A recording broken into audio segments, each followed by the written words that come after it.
Selama lebih 3 dekad, Mahaguru Cheng Hai telah menerangi dunia kita dengan ajaran sucinya. Sebagai seorang guru bermakrifat penuh, beliau mengajarkan kaedah meditasi Kuan Yin kepada mereka yang ingin dengan serta-merta menemui sifat Tuhan dalam diri mereka dan dalam masa satu hayat mendapat pembebasan abadi daripada kitaran lahir dan mati.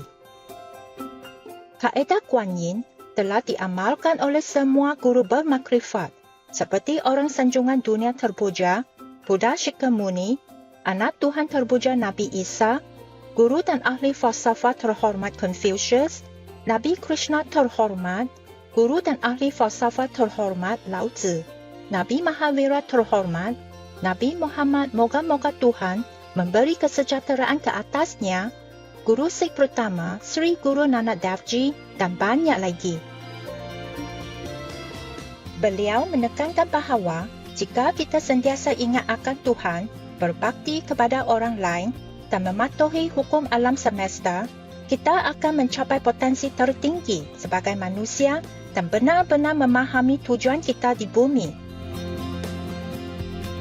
Mahaguru Cheng Hai ialah suri teladan belas kasihan, sering memberikan bantuan kebendaan dan kewangan serta kasih sayang kepada pelarian, orang tak berumah, mangsa bencana alam dan orang lain yang memerlukan bantuan. Mahaguru Cheng Hai amat bersyukur kepada Tuhan yang dikasihi atas segala bantuan kewangan, keselesaan dan sokongan kepada orang yang menderita dan susah dan atas sebarang tujuan baik selama ini sebagai wadah rendah diri untuk belas kasihan dan kasih sayangnya terhadap anak-anaknya yang berharga. Mahaguru Cheng Hai dengan rasa hormat berterima kasih kepada semua individu, pertubuhan, pemimpin dan kerajaan istimewa atas segala sokongan anda yang ikhlas, penyayang berterusan. Semoga Tuhan rahmati anda selama-lamanya. Kami, ahli-ahli Persatuan Mahaguru Cheng Hai Antarabangsa, juga secara ikhlas berterima kasih atas kemurahan ekspresif anda. Semoga anda selamat berjaya. Mahaguru Cheng Hai menerima kasih sayang dan pengakuan daripada pelbagai pertubuhan, media, kerajaan dan individu serta banyak anugerah daripada mereka seperti hadiah keamanan Gusi 2006 yang dianggap sebagai hadiah keamanan Nobel Timur, Anugerah Kepimpinan Spiritual Dunia pada tahun 1994, Anugerah Mahavir pada tahun 2008, 22 Februari dan 25 Oktober diisytiharkan sebagai Hari Mahaguru Cheng Hai, warga negara kehormat Amerika Syarikat dan sebagainya, dan telah diberi penghormatan dalam tahun-tahun ini dengan banyak anugerah dan sanjungan lain atas kerja amal dan bantuan kemanusiaannya yang menonjol.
Kami meminta maaf kerana tidak dapat memaparkan banyak anugerah dan sanjungan lain disebabkan kekurangan ruang dan masa.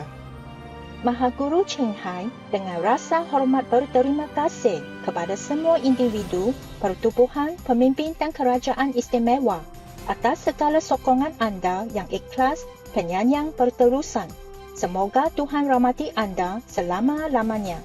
Kami, ahli-ahli Persatuan Mahaguru Ching Hai Antarabangsa, juga secara ikhlas berterima kasih atas kemurahan ekspresif anda. Semoga anda selamat berjaya. Sebagai suara sejati kepada rakan haiwan kita yang menawan, Mahaguru Ching Hai mempromosikan diet berasaskan tumbuhan yang damai dan penyayang. Beliau menghasratkan dengan kesedaran manusia tentang kesucian semua hidupan, sebuah dunia vegan yang tenteram dan gemilang, di mana haiwan dan orang hidup secara harmoni. Inisiatifnya untuk menyebarkan tren vegan adalah pelbagai, termasuk pengedaran risalah hidup alternatif, restoran vegan antarabangsa Living Heart, syarikat produk makanan vegan, produk bulu vegan, Supreme Master Television, serta sering bercakap dengan ketua kerajaan dan media yang berpengaruh dan menyertai persidangan televisyen mengenai perubahan iklim dan sebagainya. Sama ada kita sedar akannya atau tidak, usahanya telah memberikan pengaruh yang besar kepada kesedaran global tentang gaya hidup mesra haiwan dan bagaimana cara berbelas kasihan ini boleh membawa keamanan yang berpanjangan dalam kalangan negara sementara menyelamatkan planet kita daripada perubahan iklim dan bencana. Dalam tahun-tahun ini, Mahaguru Ching Hai telah pergi ke seluruh dunia, dari negara-negara Amerika ke Afrika, dari Eropah ke Oseania, dan memberikan beratus-ratus khutbah kepada orang ramai dan anak muridnya tentang pelbagai topik spiritual. Hari ini, kami berbesar hati untuk mempersembahkan salah satu daripada khutbah yang mendalam ini bertajuk Kitab Surangama, 25 Kaedah Mendapat Makrifat, sesi 6, bahagian 1 daripada 7 dalam rancangan antara guru dengan anak murid, diberikan dalam bahasa Inggeris pada 8 hari bulan April 2019 di Sihu, Taiwan, juga dikenali sebagai Formosa.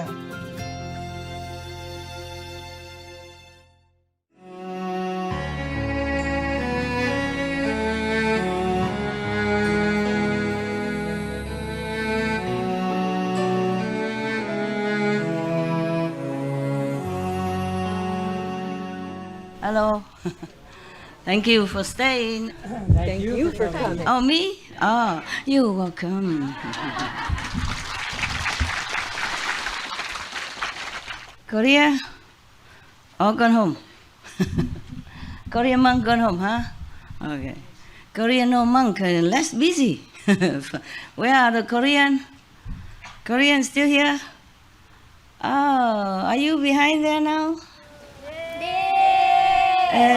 Yeah. You have no work? How come the monks has to go and the lay people stay? No, normally the monks have less work, right? Yeah, I mean, of course, taking care of temples and all that. Yeah, but sometimes they have to do some ceremony, right? Like for the dead people, the live people, and whoever. In India, yeah, when the masters speak, they pile up many beds, very high, so that everybody can see, yes. But here, I don't know how high can we pile up because of the roof, yeah. Mostly the master don't have retreat or anything, maybe some festival. Then everybody go there, singing, dancing, or eat something, right? Tell me, Indian, what do they do? For example, in Radha Swami?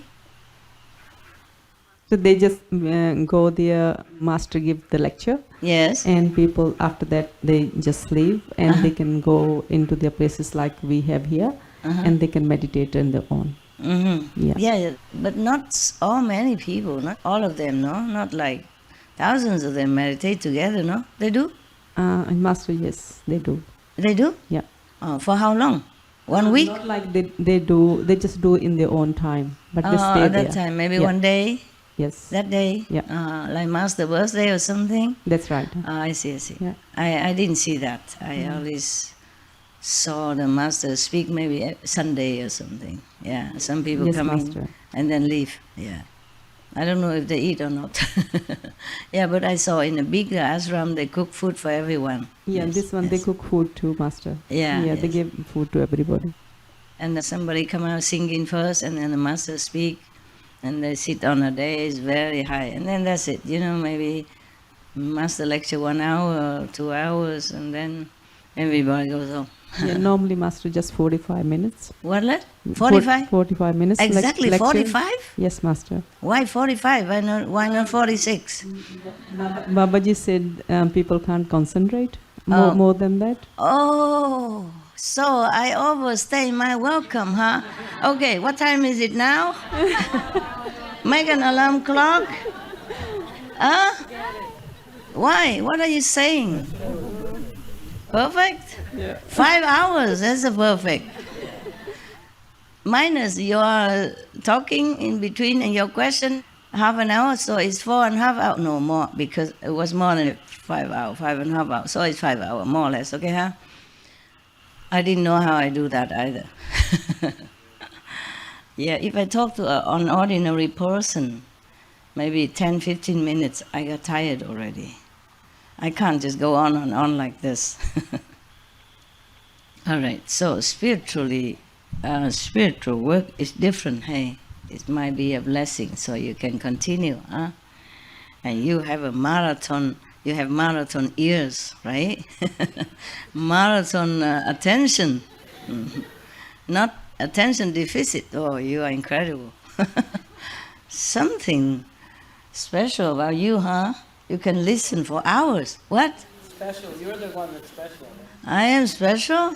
Yeah, like disciples, like Master. Right? We are both special, huh? Good. Then I will continue today, okay? With Manjushri. I have to warn you first, how long? Ooh. 8 pages long. Poetry. Kind of verses, yeah?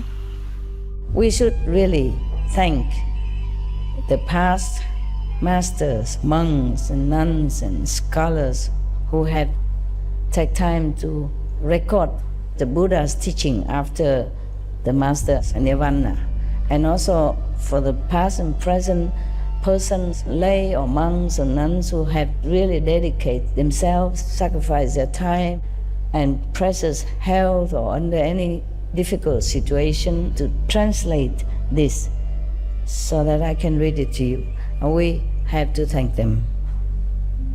And may they be blessed forever by all the Buddhas, past, present, and future. May their merit be immense. May they be liberated forever. Thank you.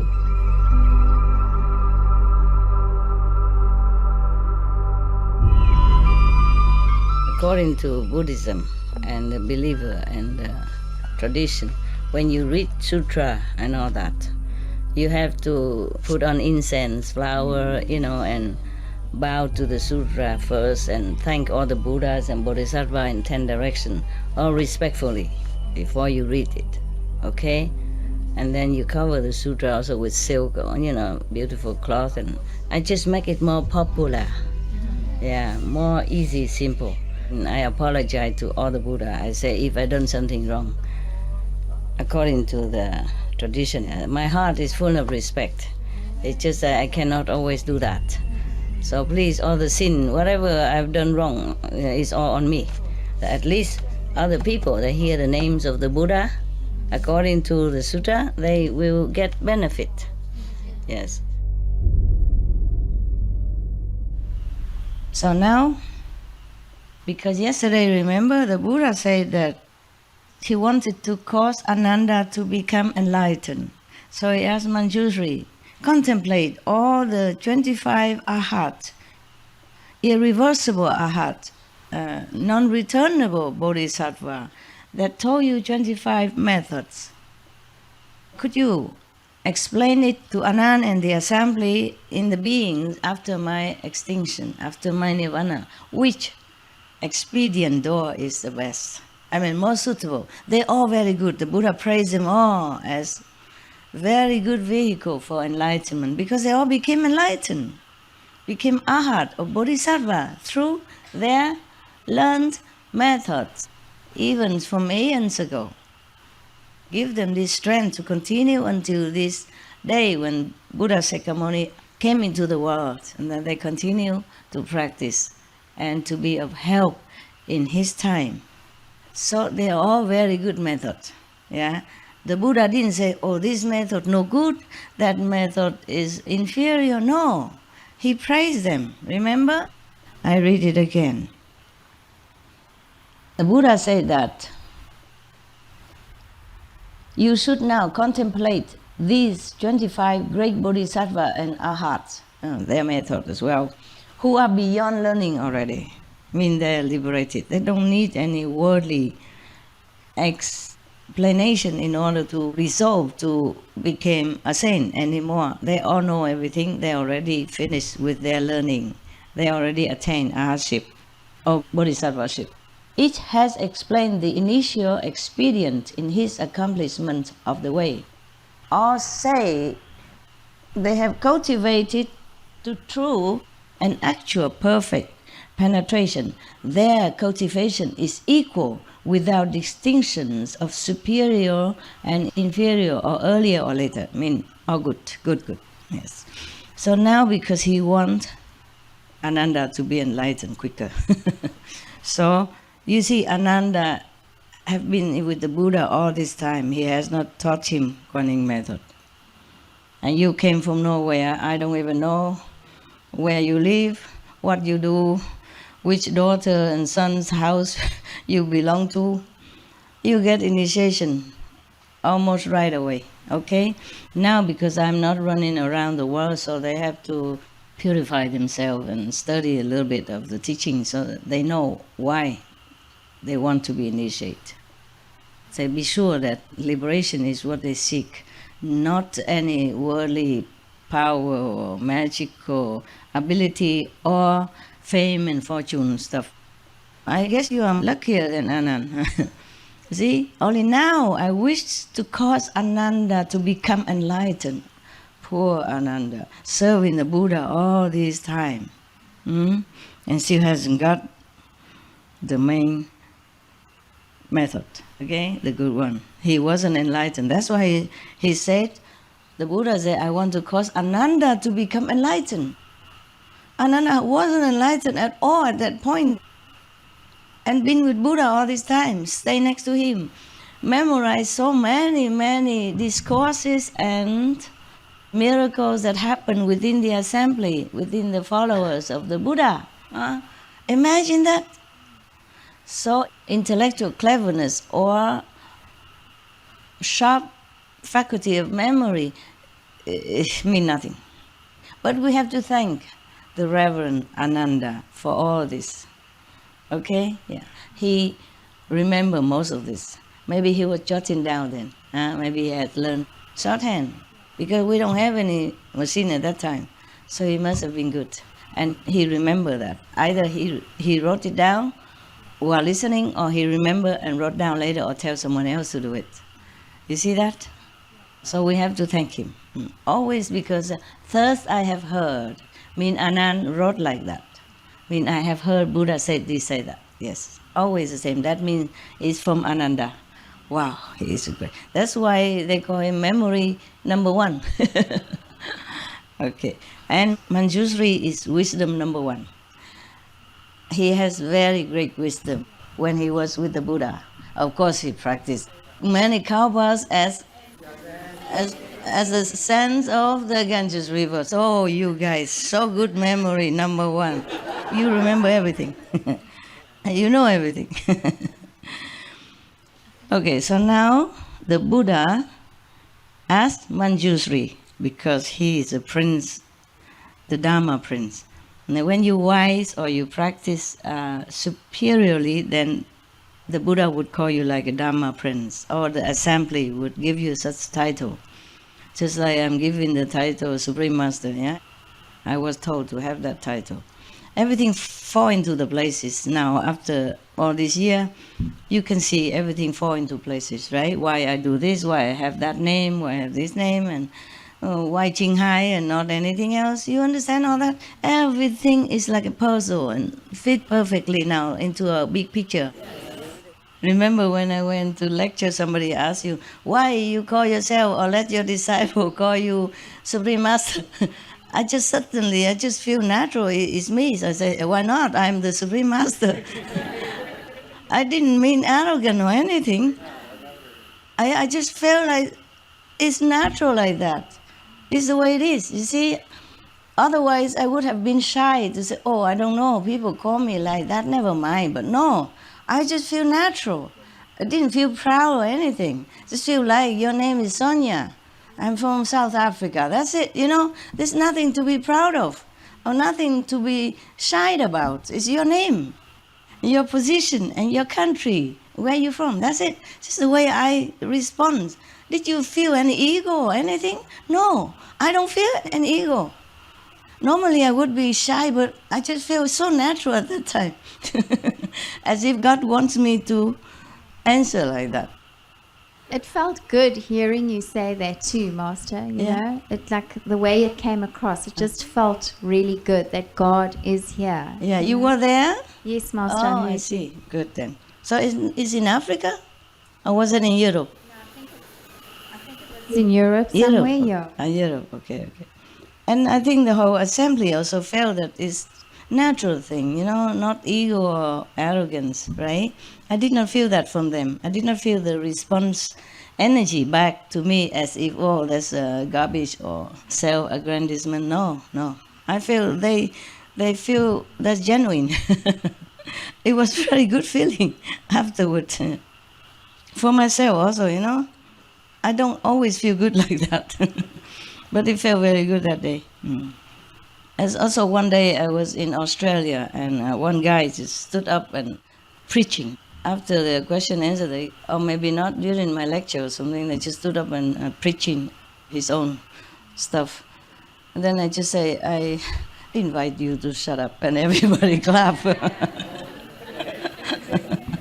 You were there too? But you saw that? You saw that lecture in Australia, yeah. It was very polite, you know. I'm very gentle to other people because it's not my job to carve them into anything useful. Not yet, maybe later. Maybe when they became disciples. Yes. If I want to carve a piece of shapeless wood into something beautiful and useful, then we have to work on it, no? Detailedly, carving. But don't get carved. It's kind of painful for the ego, okay? We don't need so many carved wood statues. I'm also tired of carving, okay? Now you grow up, all right? You learn something higher and accept it and assimilate it, okay? Good for your energy, good for your being, huh? So, Dharma Prince Manjushri, receiving the Buddha's compassionate instruction, arose from his seat, bowed at the Buddha's feet, and, basing himself on the Buddha's awesome spirit, spoke verses to the Buddha. Oh, I'm sure he's a Dharma Prince. He's really number one wisdom. Look, spontaneously, he composed verses. Of course, it's translated different, but if it is original, it must be very rhyming and easy to remember. You see all that?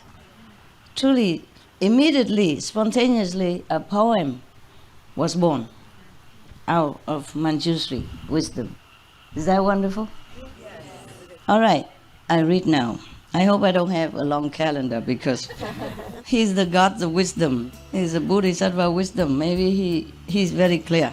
And especially we have already heard so many explanations, a lot of calendar before already from Guanyin Bodhisattva and my humble self. maybe we don't need any more, and then you can rest early. Thank you for the chapati and the samosa. Very good. I ate only half of it, half of the samosa, because you make it big, whoa, generous. And I share with the ghost. They like it. They also thank you. But I eat more later, okay? I just didn't have time. I just quickly make a few pieces, and then so that I can give the rest to the ghost. But I will enjoy later when I'm really hungry, okay? I'm really hungry. Mostly I cannot. Hope you like it, Master. Thank you. I will like it. Long time no see. How not like? Okay. Yes. And also the curry you made also. The chickpeas curry. Who Yes, made? Master. Oh, yeah. I combined it with the samosa. Tastes delicious. Okay, but I didn't have time. I have to correct many paperworks. Yeah, before I came down. See, and then I have to correct myself also. Master, you're looking so beautiful. And wrapped up, look decent. Yeah. So it takes some time. So I can't afford to always eat. I eat really when I'm hungry. I'm sorry to tell the Buddha that I broke this precept that afternoon time you cannot eat, but I have no other time. In the morning when I wake up, when I'm out of meditation, you don't feel hungry. And then many works waiting, or dogs, or dogs, or humans and stuff. And then working, time pressure. I can't just... Sometimes I eat and work at the same times, but sometimes I cannot because there's no work there. I must do some other work. I cannot bring the chapati here and then work and say, oh, manchu sweet, yum, yum. I receive them in the Buddha, yum, yum, yum. It's different work, you see. In my own quarter, I sign document, I correct a script, for example, then I can eat. Yeah, nobody see me. And if I'm yum, yum, nobody hear me. And the paper don't talk back at me, nothing, but here I cannot. It's a different work, so I can't afford to eat then, but I will, okay? I ate already some. Very good, very good. Thanks for giving me the opportunity to make of course, something I for you. love your opportunity. I love to give you that opportunity anytime. My pleasure. Yeah, Master, we are here for another week. I'll make something else for you. Another week? Oh, wow, really? Oh, don't tell people, they're envious. Because you can't make it for 1,000, yeah? Yeah, so maybe just for me and some... I share with the staff later. If a lot, I share with them. Yesterday, I came back home and they gave me some noodle and some stinky tofu soup. I couldn't eat a lot. Supposed to be very hungry, and, but didn't feel so hungry. Yeah. And then so I eat some and I gave to the staff also. It depends on how much, yeah? Some of the, late working staff, yeah, not all of them. Some of them already rest or meditate.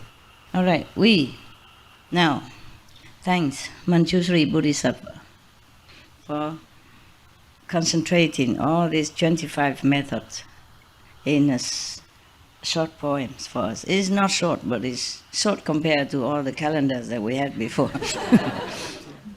He spoke thus in verses to the Buddha. The sea of enlightenment in nature is perfect and clear. As you saw it, when you meditate, sometimes you see nothing else but brightness and perfection. You feel also. Complete, distinct body is a miraculous source. The same. Miraculous source of Buddhi or enlightenment nature is the same. Same thing, expressed in different words. But when basic brightness shone, so that objects appeared, with objects' existence, the nature brilliance ceased. Okay, so now this is quantum physics. Naturally, there is just brightness. Yeah, that's the Buddha nature or enlightenment nature. And then it's all bright and clear. Normally it's tranquility, tranquil brightness, only light. When it's expanded itself, when it's shine, it is showing off, yeah, then things came into existence. That's what he meant. But then when all the shyness became the existence, then the brightness ceased, the brilliance ceased. Meaning, once the brightness enter into some form, then you don't see that brilliance outside anymore. I mean the reality of brightness anymore. Therefore, you see, you have light inside you. It's proved when you meditate, you see it. Oh, maybe not sometimes, yeah, but okay, it's proven, yeah. So inside you, you have light. Otherwise, where do you find it? Huh? It's not from the light, you close your eyes. It's not from the ear, you don't listen to by your ears. So when you meditate, you see the brightness inside. That is a proof that you are originally from this brightness. You are part of or is integrated. You and the brightness are the same. Therefore, sometimes you meditate well, to some of you, you see just brightness, bright light, nothing else. Nobody, no you, no me, no world, the whole assembly here also can disappear into brightness. Yeah, all right. So Manjushri already realized this truth. So he told like that. Say he talked to the Buddha, but because Buddha asked, but doesn't mean Buddha doesn't know. Buddha is tired, he take a rest, I think. Let everybody talk. And then the Manjushri said that. So now, because of that, suddenly there's no brightness anywhere, and it caused confusion. You see, so he said, confusion and falseness bring about emptiness. Relying on emptiness, time and space take form. This is quantum, Big Bang. When the real energy exploded, then there's a chaos all over, chaotic rearrangement or readjustment or adjusting and all that. And falseness, because there's no brilliance shining anymore around. And then bring about emptiness. It could be like a darkness also, in the confusion and falseness. If you're not a Buddha anymore, if you're not in the Buddha's state of mind, if all beings has become confused, therefore there's emptiness that arises from that confusion and a wrong concept. And relying on emptiness, time and space take form. See, originally there's no time, no space. So just like when you meditate or when you're happy, time passes so quick. There's not actually this time at all. Time is just relative terms, but we're so used to it. So we work 8 hours, we sleep 7, 8 hours, we eat about 1 hour. Everything we count like, oh, an hour, time and this. And then because of the emptiness, time and space are born. Thought settles. The thought of being settle. Making countries and land. What knows and feels becomes living beings. After the movement of the energy, whatever can discriminate become thoughts. And after the thoughts are born, it's settled. Yeah? It's settled here and there. And manifest into countries and lands. So all things born from thoughts. It's not an ordinary thought. It's probably thoughts from one of the creative source, okay? From one of the creative energy. It's saying thoughts, but it could be like just movement of energy. Understand the collision of energy, the resettlement of position in the universe after the shining forth of the original brightness or brilliance, okay? I mean, after the explosion. The scientists call it Big Bang then, huh? All right. And after that, whatever energy that still can move and can interact with each other become like a thought. Just like energy, it can move things. So we can call that it's a thought or thinking. Because thought here is not like we're thinking in our mind now, but it's something higher, yeah? From the energy interaction with each other are born mountains and countries and lands. What knows and feels become living beings. Whatever has not become countries or lands or mountain which has feeling, which has some recognition of some kind, become living beings. Like, okay, the big explosion, and then here one piece become a country, another energy settle into mountains, other energy settle into lands, flat lands, and some other energy settle into some kind of... Some beings? Yes, first, yes, just whoever, whatever settle, that energy settle into some form of movement which knows and which feels, called sentient beings. You see, that's why sentient beings, we are one of those sentient beings that is born from this energy, brilliance energy that settle in different places. Yeah. When it settle into this form, we become a sentient beings. The one that can know and feel becomes sentient being. The one that cannot recognize, meaning like the mountain, okay? It might know something, yeah, but different. Not the knowing of the physical existence. The mountain may know some other thing that we don't know, okay? But they don't know the taste of the bread that you eat. They don't feel the emotion of romantic love that you do, okay? Whoever can know many things from the physical existence and can feel from the interaction with others around, other living, moving beings, these are living beings. If you can know, you can feel, then you are counted as sentient or living being, all right? The emptiness created within great enlightenment is like a single bubble in all the sea. Lands like fine dust motes, subject to outflows, all come forth out of empty space. Within this emptiness, after all the confusion and chaos, after the explosion, then confusion, and then arise the emptiness. The emptiness is still within the great original enlightenment, the original brilliance, okay? Even though it is have a lot of being in it and different shape and form, but we are still within the enlightenment original, the brightness with the light anyway.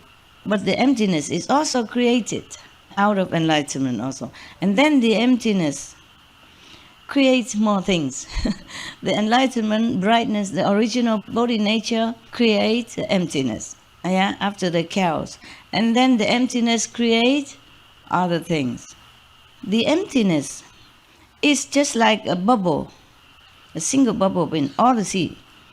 But then the lands that created are like fine dust motes, subject to outflows, and all come forth out of empty space. They just come from nowhere. Lands and sea originally is like dust, yeah? Even lands are not really settled yet. They are still very maybe soft and hollows and spongy type, like dust, not set.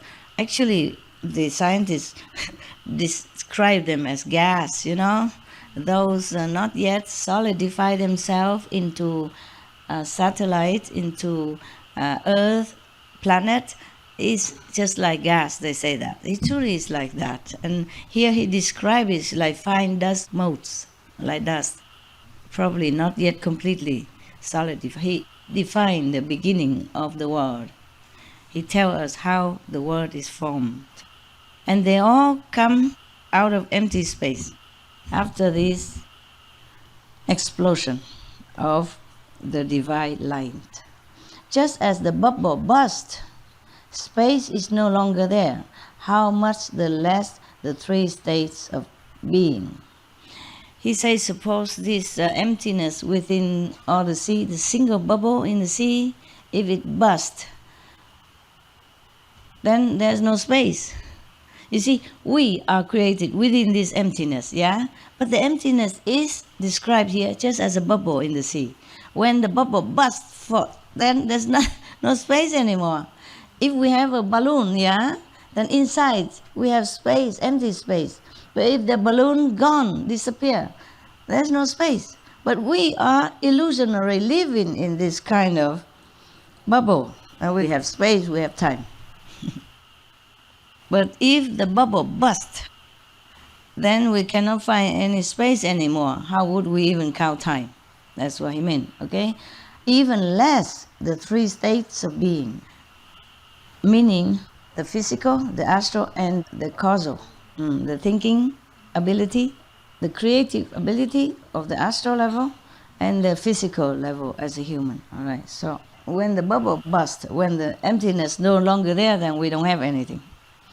Our being's gone also. Returning to the source, the nature is not two.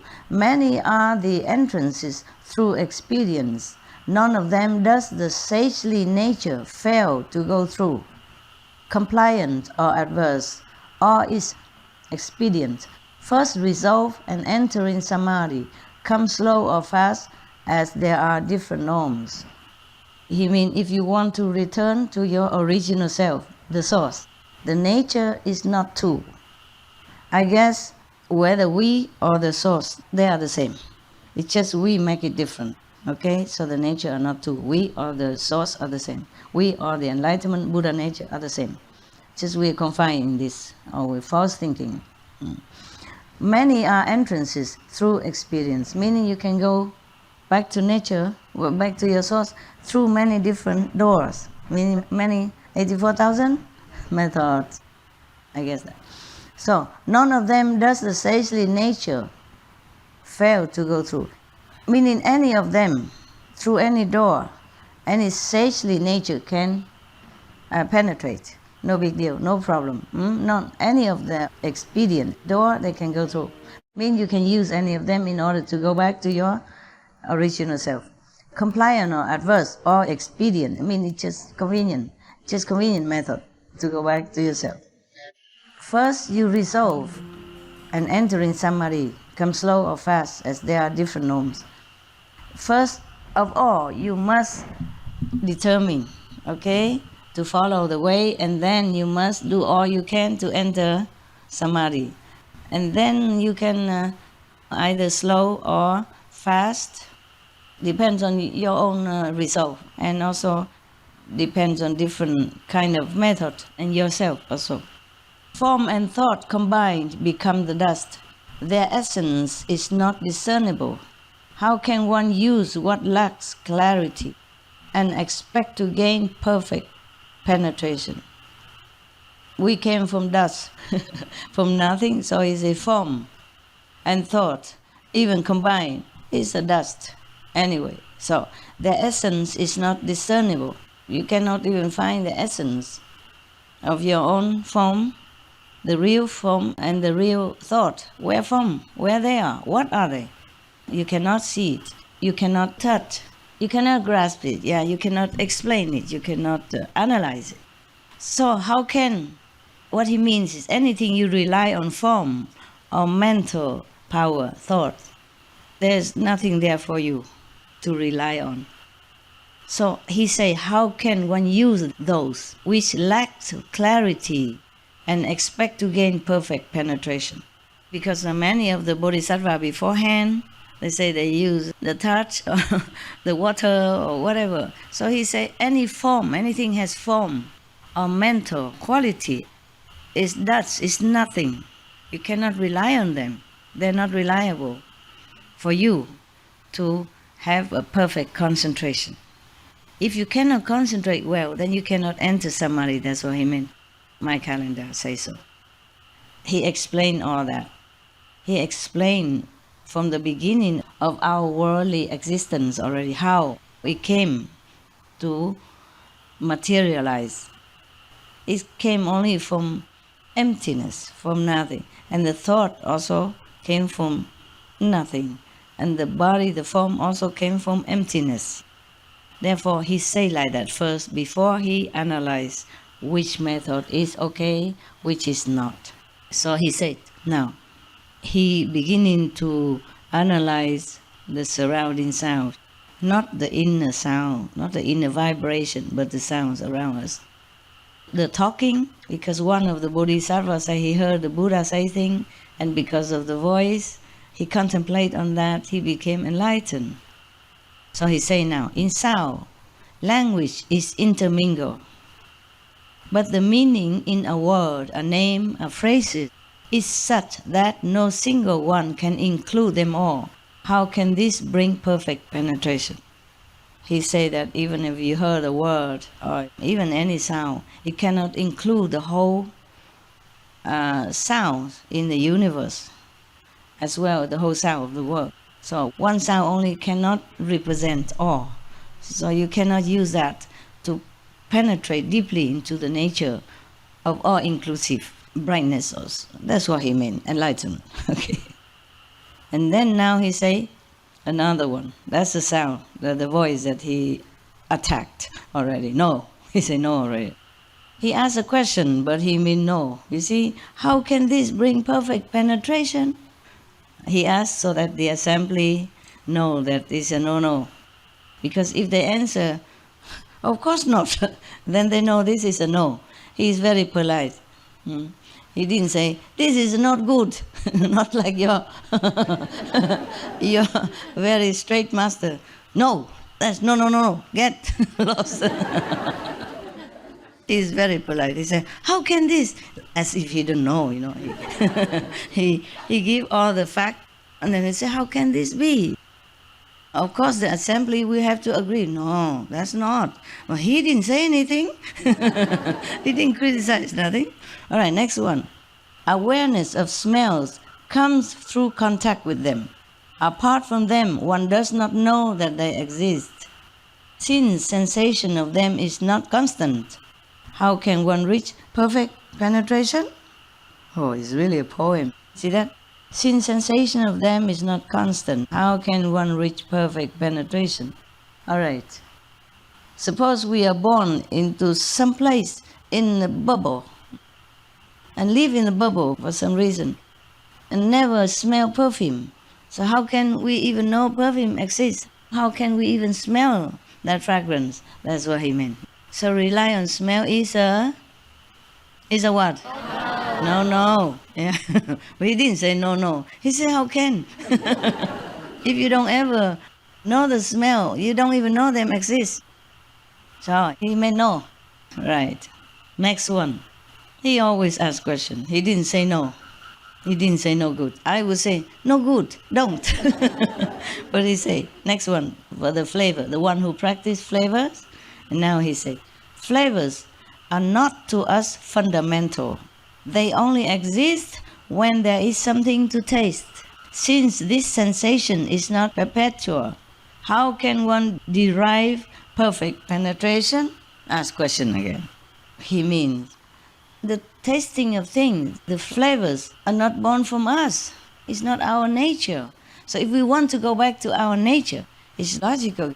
We cannot rely on something that is not our nature. He's a very logical guy. No wonder he's number one wisdom monk in the assembly.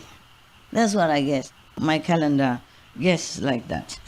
Otherwise, it's very clear already, no?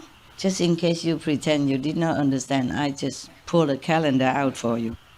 Now, next one. Touch becomes clear only when something is touched. Without an object, there can be no contact. With fluctuation between contact and separation, how can one gain perfect penetration? He asks again. It's true, right?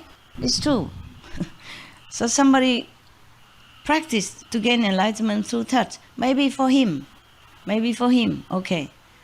Because probably his affinity like that.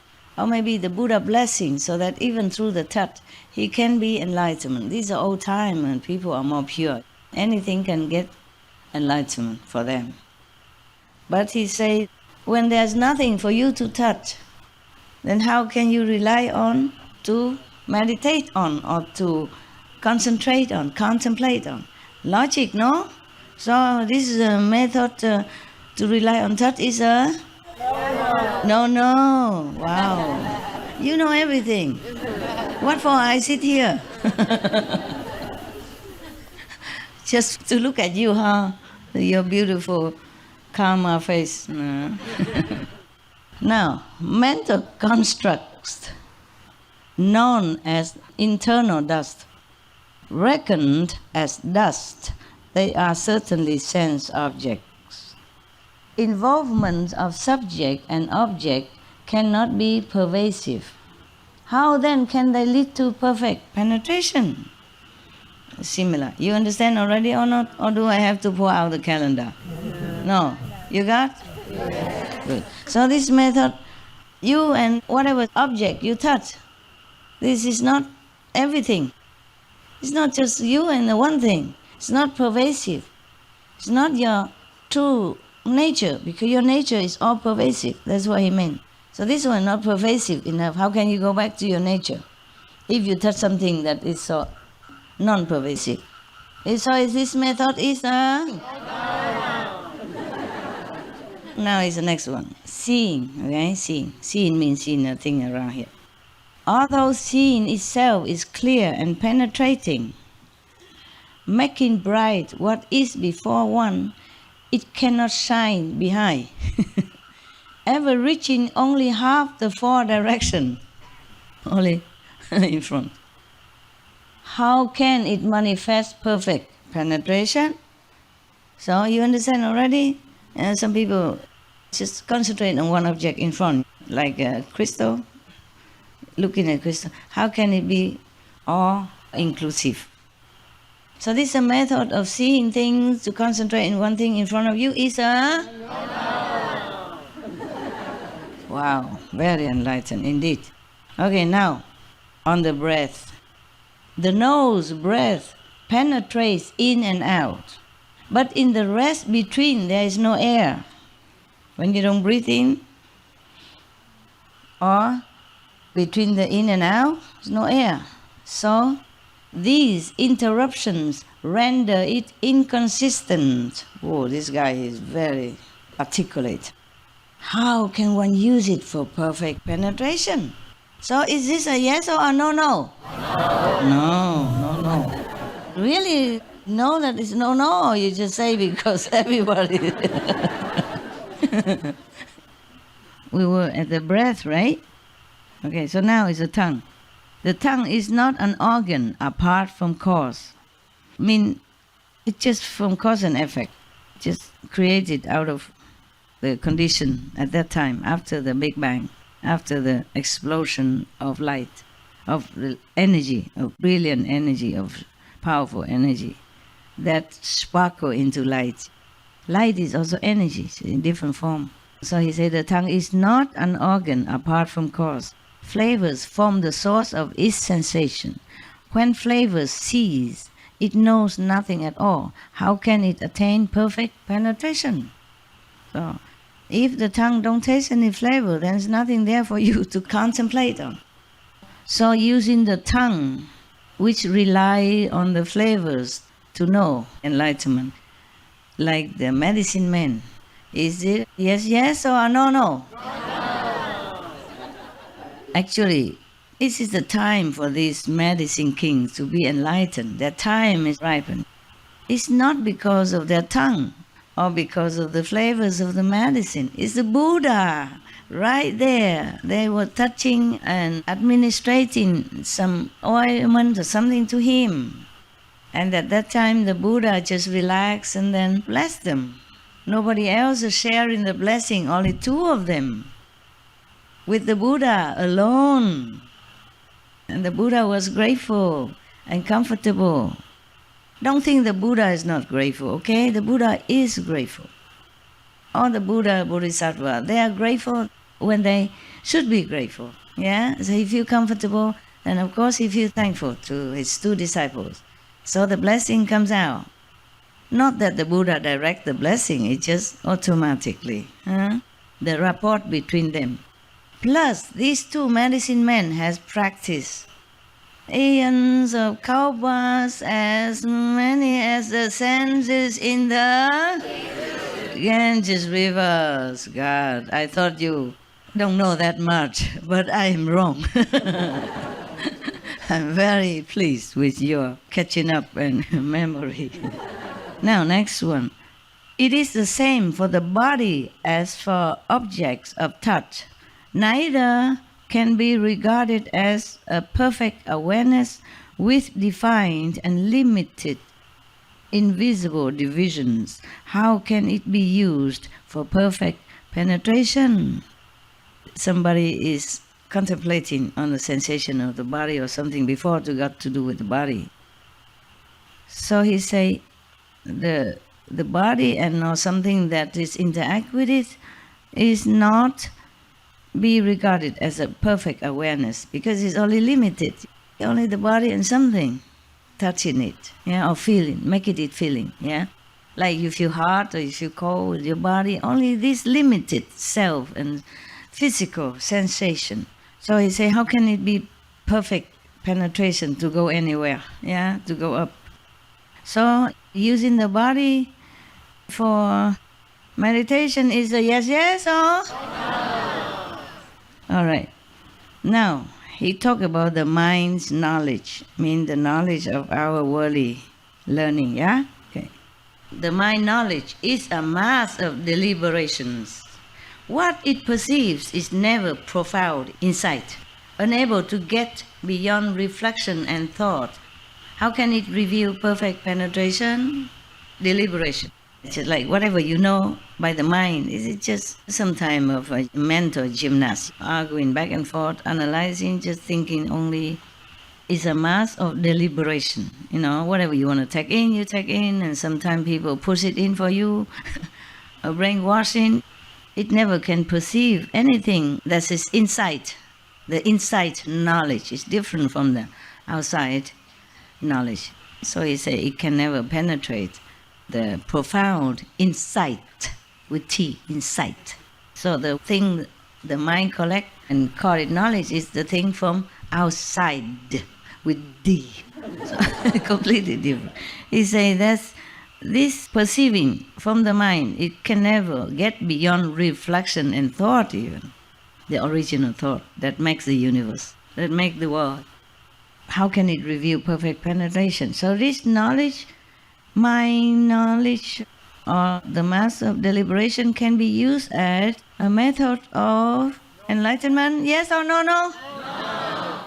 Okay, fine. Next one, the seeing consciousness combines three aspects. From its origin, it has no appearance. Since its very substance is variable, how can it bring perfect penetration? If something is too many, it's too complicated, varied, then you cannot concentrate well. You cannot bring your mind into one-pointedness and single-mindedness, right? So he say, the seeing conscious is too complicated, too many things, seeing too many things. You cannot concentrate well on that, on the seeing alone. Yeah. So this method of seeing, using seeing to be enlightened, is a yes or no? No. Okay, good. Now, the heart of hearing penetrates the 10 directions. The heart of hearing, meaning the source of hearing, the main point, the main source of hearing, penetrates the 10 directions when born, bearing, born on the strength of great causes. Those of initial resolve cannot enter this way. How can one expect to gain perfect penetration? Or the heart of hearing, he means the physical hearing. If this method of hearing have to be carried by the strength of some good causes, then many of the normal people, novice, would not be able to enter. Not just hearing, but something special has to happen. The great causes, maybe some blessing from some Buddha. Therefore, normally the normal people, the lay people, the beginners can never enter, can never use this. You just sit and hear everything all day without any teacher, without any blessing from any saint, and then you get nowhere. So he said that this method is a... Thank you. Wow. We still have a lot. A lot of no. I'm telling you. 1, 2, 3, 4, 5, 6 more pages. We're not even halfway. Now another one. Reflecting on the nose. The white spot on the nose, as the Buddha have taught one time to one of the who cannot do anything more. It only serves to gather in and settle the mind. Yes, you can calm your mind with that. Yes, but once settled, the mind is simply still. Because the mind cannot go any further. You can only calm your mind. But after calming your mind, what? Nothing. Just sit there, quiet. Yeah. How can that be perfect penetration, he asks. So it's a yes or it's a no? No.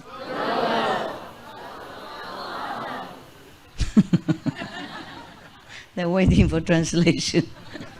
If I ask you, then you can say no already. No need translation. It's the same stuff. Same stuff with every other method. Speaking Dharma through the medium of language is enlightened too by those of former accomplishment. But words and phrases are not free from outflows, from defects. How can this make perfect penetration? Because some of the Bodhisattvas say he listened to some Buddha's Dharma, and then he became enlightened. But this only because he is already been practicing from Kalpa past as many as there are sands in the Ganges River. Yeah, so his time is up, you see? His time is already right. So he just listened to one more sentence, then he became enlightened. But that is not because of the sentences or the words, because he said the words or phrases are subject to defect. Yeah? Therefore, it cannot be a perfect method for concentration. This guy is very wise. Huh?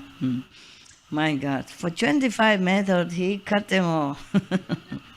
No. Yeah, just like you remember the sixth Zen patriarch Wenang, he heard only one sentence from the Diamond Sutra. Yes. Then he became enlightened. And then he went to seek for initiation and further guidance from a true perfect master. Yeah. Even he already became enlightened by one sentence from the sutra, but he still went to look for a living master. Yeah?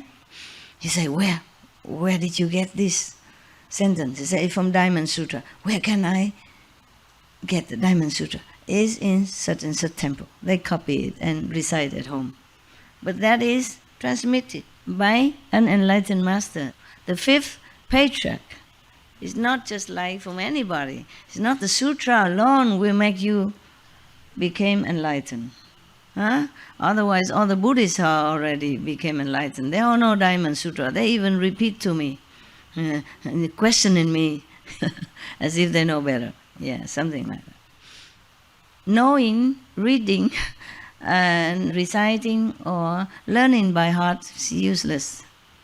The only reason that sutra or that sentence was not useless to Huineng, the sixth patriarch, because it came from a living master transmission. He talked about it, yeah, and everybody copy. His blessing, his power is within the words, yeah. Just like if I tell you to repeat such and such holy names or the gifts, etc., it's not because of those words or the mantra or the names that you became enlightened. Yeah. Now, next one. Refraining from transgressions only controls the body. Lacking a body, there is nothing to restrain.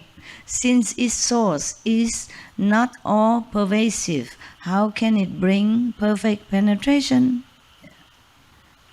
One of the monks became enlightened because of keeping the pure precepts, yeah, but only for him, okay, only for him. He really concentrate on that. It's a kind of concentration, contemplation. And maybe the master who transmit to him these precepts, the pure master, yeah, powerful.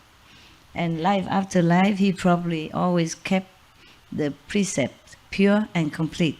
That's why this lifetime he also can use that as an expedient means for enlightenment, with the live Buddha right in front of him as well, transmitting again the same precepts, not because of refraining from transgression, not because of keeping the precept that you become enlightened.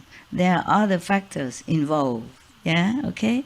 So he said, you need the body, because if you don't have the body, then you don't have to keep the precepts even. You can. What for?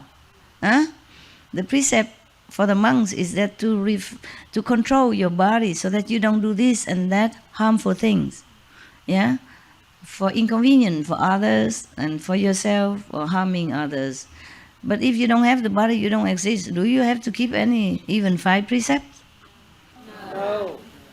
I cannot tell the nobody here, the air, don't kill, don't lie, don't steal. Huh? I cannot tell the air like that. Nobody here. What for I tell that? So he said that this is a... No. Right. Inconvenient. I mean, not proper for anybody, for all the people to practice. Yeah. But for that monk, it was his method to gain the initial enlightenment, yeah, or the arhatship. Now, spiritual penetrations are based on past causes. I don't know why they say spiritual penetrations. What connection have they with distinguishing mental constructs? Conditioned thought is not apart from things. How can one attain perfect penetration? I don't remember what is that. But whatever it is, no, yes. We have to go back to, the past method explained clearly. So now, the next one, one may contemplate the nature of earth, but it is firm and solid, not penetrable. What is conditioned is not the sagely nature. How can one use it for perfect penetration? You keep asking. What is conditioned? Yeah, meaning whatever exists because of some conditions to cause it or to manifest it, to materialize it. This is not our true nature. Sagely nature, meaning Buddha nature, mean perfect enlightenment, mean God nature, mean your original self. It's all the same, okay? Sometimes express different words. So if it's not your own self nature, then how can you use it to return to your own self, original self? That's why he say it's a... Yeah, good. Yeah, save me asking. I save my breath for continue calendar. He also has a big calendar, man. He and观音 Bodhisattva, both of them, I can only be disciple. My calendar is not that long. My calendar is not like 9 page or 10 page like them, right? Next one. One may contemplate the nature of water, but such mental reflection is not the true and real. This state of suchness is not an enlightened view. How can it give perfect penetration? Okay, we know. Okay, so is a yes, no? Okay, let's pass it. One may contemplate the nature of fire, but admitting dislike is not true renunciation. This expedient cannot be one for beginners. How can one use it for perfect penetration? Yes, no? No. Shall we pass?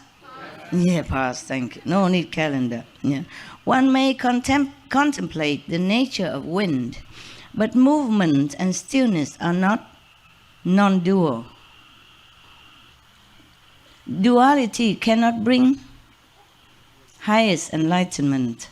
How can one expect perfect penetration? Yes or no? No. How can the wind give you enlightenment, right? Next one. One may contemplate the nature of emptiness, but its aspect is murky and dull. It lacks awareness. What is unaware is different from body. how can it bring perfect penetration? So yes, yes, no, no? Right. One may contemplate the nature of consciousness, but one is regarding a consciousness that is not eternal.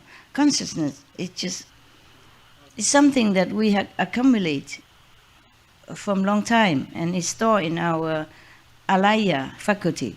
So it's not permanent. Therefore, even the thought of it is empty and false. We don't even have it. So how can one get perfect penetration? So yes, yes, no, no? No. Pass the bill? Pass. Thank you. We look like in Parliament or Congress. Yes. And me? No. No, no. Okay. All activities, if some people concentrate on the activities of the world, he say, all activities are impermanent. That's for sure, right? Yeah. So too, mindfulness has its origin in rising and ceasing.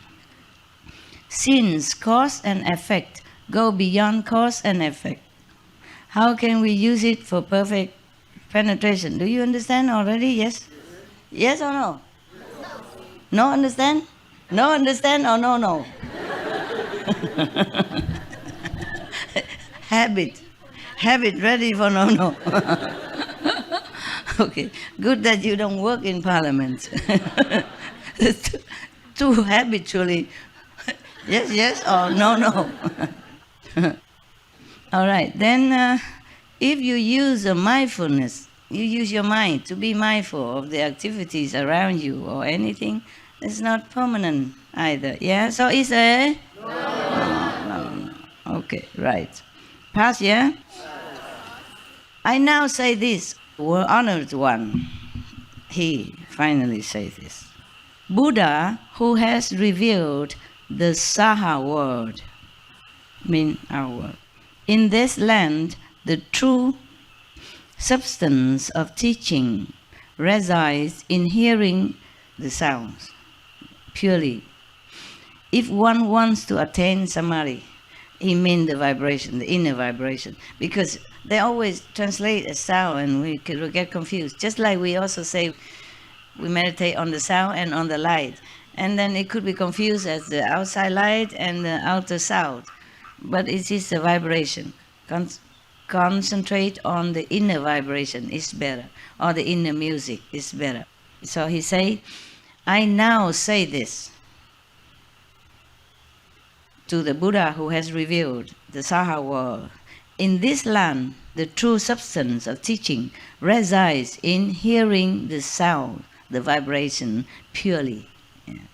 If one wants to attain samadhi, hearing the inner sound is the best way to enter the inner world, yeah, to enter the path. That's what he meant.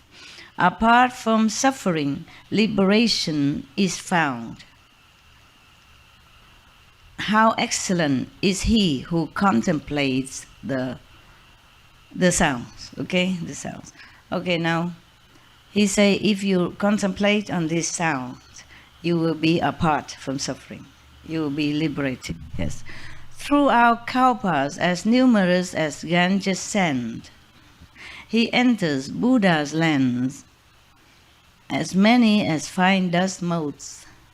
Obtaining great power of self-mastery, he bestows fearlessness on living beings. It's like Bodhisattva Kuan Yin, yeah? Okay. Wonderful is the sound of Kuan Shu Yin, a pure sound like the ocean's roar. You know that, okay? You know the inside ocean roar, right? He saves the world and brings peace to all within it. He has transcended the world, and his attainment is eternal. Wow, he praising. Yeah. I now make this report, oh, thus come one, regarding what Kuan Yin has just explained. It is like someone in a quiet place when drums are rolled throughout the 10 directions, hearing at once the sounds from all 10 places. This then is the actual true perfection. If you hear that inside, as if it's from all over you, okay? Everywhere also. As if you hear actual drum or ocean right with you, in front of you. The eyes cannot see through solid forms. Mouth and nose are such the same. He condensed the report now, yeah. So he said the eyes. You see, that's why meditating on the light alone is not enough. You must do the sound. Yeah, I keep telling you that, no? Yes. At home, use a bell or something to remind people to do more sound, okay? Maybe 1 hour after light, then bang, then everybody wake up. Yeah, and then do some sound. It's good for you, good for everything. And even the energy will come back into you also, not wasting. Okay, that? You feel not just spiritually endowed, but physically informed. I mean, that's French. It's French. Informed means you're strong. Yeah, that's French. It means you're strong. Je suis informed. I mean, I'm healthy. Yeah. So you cannot say that in English. Physically also strong. Okay, healthy. All right. So he say the eyes cannot see through solid form if you use it. Okay. I mean, normally people use the eyes to see something, you know, and to concentrate on the light or something, but even then it's not enough. Not to talk about inner light is different, yeah, of course. But when you concentrate on something, even using the eyes, you can also see something, maybe, yeah? The sounds, these sounds, yeah, the inner sound, can be heard even through solid walls. Yeah, of course you stay inside your little room, or door closed, but you still can hear things. It's not from any music instrument nearby. It's the original, universal sound. Okay, so he say one can listen to things both near and far. None of the other 5 organs can match this. It then is penetration true and real. Yeah, use the ear organs, but not to hear with the ears. This is the thing, yeah? To hear without hearing, yeah. To see without looking, that is the best. But only you understand, yeah, because you practice it, because you are transmitted this method. Other people, they don't understand. Well, how can you hear without ears? That means you're deaf or something? How can you deaf? People hear, yeah? How can you see without eyes? Are you blind? Blind people cannot see, that's what I think. Blind people, some see things. Yes, yes. They see inside world, yeah? They see the roads come to meet them, yeah. They see things come to greet them, instead of they coming to them. The nature of sounds, meaning vibration, okay, is based in movement and stillness, even, yeah. One hears according to whether there is sound. With no sound, there is said to be no hearing. But this does not mean that the hearing has no nature. You use the hearing nature, not using the hearing instrument of the ears. That's why he say, even you don't have any sound, you still have hearing nature. In the absence of sound, the nature is not gone. Yes. Nor does it arise in the presence of sound. The hearing nature is always permanent, whether people sounding drums around you or nothing at all, it's still there. That's what he meant, using that for hearing. Yes. Entirely beyond production and extinction. It is then truly everlasting. It's the nature of ourself. Ever present, even in a dream thinking. Yes, of course, when you sleep, the sound is still there. You wake up, you hear it. Yeah? Oh, to many people. To me, it's all the time. All the time. It does not disappear. When conditions and thought are gone and lightened, this contemplation transcends cognition, transcends anything. Yeah. Reaching beyond both the body and the mind. That's for sure, yeah? You don't have to think you want to hear something, yeah? You don't have to use the ear, the organs of the body to hear it. The sound nature is always there. The hearing nature and the sound nature is always there. Now, in the Saha world, our world, the theory of sounds has been proclaimed and understood. I mean, at that time, yeah? The Guanyin Bodhisattva proclaimed it and he expounded it further, yeah? So, this world should know already. He means word, but only that assembly know. Or disciple of the Buddha, perhaps, afterward. Even Ananda did not know this. And many other in the assembly did not know this. I don't know what did the Buddha do with all of them. They all came, shaved the head, put on the kasaya, and then nothing. Huh?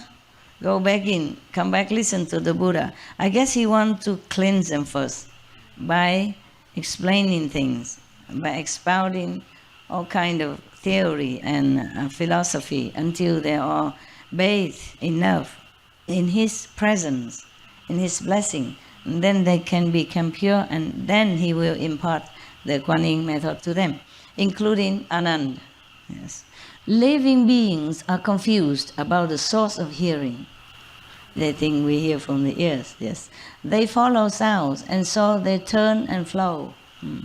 Ananda's power to remember was exceptional. Wow, he praised Ananda now. So he just remembered then, he didn't even write down. Maybe he asked somebody to write down later. Yes, wow, incredible. If I ask you to remember everything I said today, with comma and periods, huh? You remember? No, yes. Don't worry, join the club, I don't remember. I used to have such good memory when I was younger, when I was child. I remember everything the teacher said immediately. So I never go home and study anything. And my father always asked me, you don't study your lesson? I said, I already knew by heart. I always win competition when the teacher wrote something on the blackboard and erase it. Let us just look a few seconds and then erase it and ask who can repeat it. I always won. Yeah, one time they asked to recite a long poem. Yeah, I don't remember now, of course. I won also the competition, yes. Photographic memory? Maybe photographic memory, yes. And I remember many of the classic poetry, you know. They wrote it hundreds of years ago, the whole book of poetry. I remember them, yeah, when I was young. Yeah. I still remember some now. And not all of them, because I don't try to remember them. I just remember them at that time, yeah. And I can recite it. And my father was very proud. First time he showed his pride. Normally he don't say nothing. I bring home a first class certificate every month. He never say anything. He never say, oh, good kid. No, he don't say nothing. Only that time there was some guests coming. And then he happened to know that I can recite the book of such and such classic. Then he told me to do it.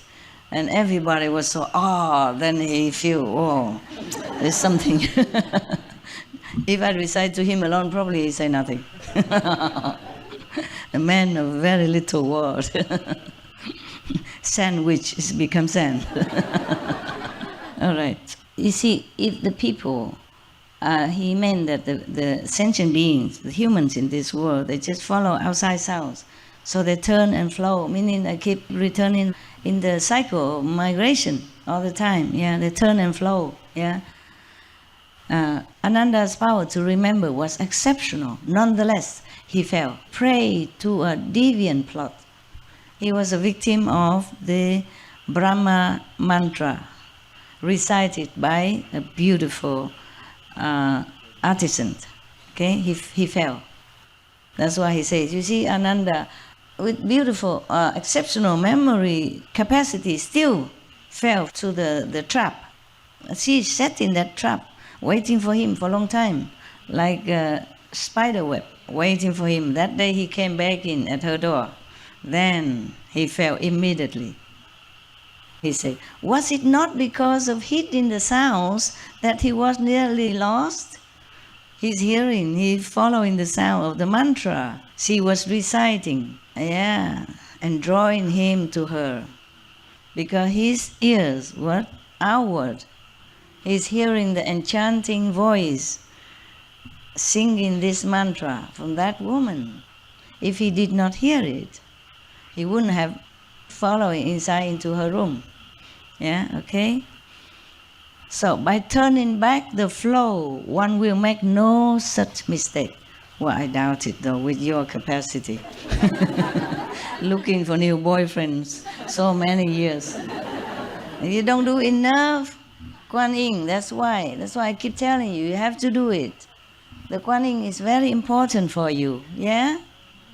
For your peace also, for your peace of mind, for your peace and family and in the world, okay? Must always do Kuan Yin. From now on, every retreat, during meditation, people have to sound the little bell, okay? There is a small Buddhist bell. We can bang, very light, but you can hear it. If not, just go right to the ears of the not in parliamentary member. Bang. Okay. You see that? Huh? He said using the ears, following the ears. Perception is no, okay? So now he said, Ananda. Now he said to Ananda personally, Ananda, you should listen attentively.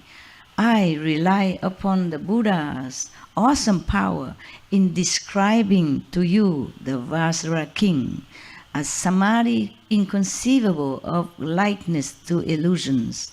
It is the true mother of all Buddhas. He said that because the Buddhas bless him, he can explain all this to Ananda. He's very humble. No? He didn't say, I know all this, now I teach you. He said, rely on Buddha's blessing and power. I can explain this to you. I tell you, this is a king, the Vajra king of method. It's nothing like anything in this illusion world. Yeah? It is a true mother of all Buddhas even. From this Kuan Yin method, all Buddhas were born. All Buddha became Buddha because of Kuan Yin method. Okay, so you may hear the secret Dharma doors, method, of Buddhas as numerous as motes of dust, but without first renouncing desire and outflows. You may amass learning, but you will still make mistakes. He said you can hear many methods, 84,000 for example, as many as motes of dust. The many methods, or as many Buddha as dust, you cannot even count. Most of dust in this world, you cannot even count. Just as much as Ganges sands, yeah, okay. Therefore, but even then, you can amass learning. You may know the theory, you may remember all the Buddha's lecture, but you still fall. You still fail in your effort to become Arhat or Bodhisattva or Buddha. Yeah? So you concentrate on learning to uphold the Buddha's Dharma, the Buddha's teaching. Dharma means teaching. Why don't you listen to your own hearing? You keep listening to Buddha lecture. Why don't you listen to your own? Find your own hearing nature. Hearing does not spontaneously arise because of sound. It gets its name. But when hearing returns and is free of sound, what does one call that which is set free? He asked Anand. Yeah. As soon as one sense organ returns to the source, the entire 6 organs are liberated. So using the hearing organs, the true hearing organs, you can liberate all other 6 organs. For example, the eyes, which always attracted to the scenery or outside beauty in the world. Yeah? The taste attached to good flavor, good food. The tongue, for example, the nose like to smell fragrant thing. So all attached to outside illusionary charm and forget the true nature of hearing, of seeing, tasting. That's why I taught you seeing without your eyes. I told you to close your eyes, and your seeing true nature will see the true things, the true scenery, true teaching. Yeah, hear the true teaching. You have to forsake the ears. but use your hearing, the true hearing nature to hear it. Then it will cleanse you. It will penetrate your beings with all the truthful substance. Then you will return to the truth. Yeah, one way or another, one day or another. Yeah, that's what it is. Just use the hearings enough to liberate your beings, because your beings mostly are bound to these 6 sense organs. Yeah. Oh, you recognize yourself because you see yourself in the mirror. You're attached to the beautiful girl because you look at her, or the handsome man because you see him. If you don't see it, or you're blind, you wouldn't feel that guy handsome whether or not he has hair or lost it, or whether he think he's handsome or not think he's handsome. All right, sight and hearing are like an illusory covering, the triple rim, a vision of flowers in space. He say, your eyes that you use to see things, or your ears that you use to hear things, are illusionary, cover you, to cover. Or like the triple rim, or a vision of flowers in space, which is not real, just as the triple rim, the 3 worlds are not real. So the sight or the hearing are just as illusionary as that. It's to cover you so you don't see the truth, you don't hear the real thing. Isn't that a pity? So one monk, I like that very much. I keep repeating him. He said, it would have been better to be blind, deaf and dumb in the beginning. Truly, we don't see the real thing with all this stuff. It's just a cover for us to keep us away from our true self. He continued explaining to Ananda, when hearing return, the cataract is gone. Meaning, when you revert your hearing back to the source, whatever cover your eye is also gone. Your eye seeing things as is not true, as if a cataract has covered it. As if you have eyes, but the cataracts cover. It's the same. So when you even use the hearing power, the true hearing organ, then even your eyes will be also bright. It will return to normal again. Okay? Yeah. As if your eyes return to normal, because it frees the eyes also. The real seeing nature. So the dust gives way to pure and perfect insight. Insight. When purity is ultimate, the light is penetrating.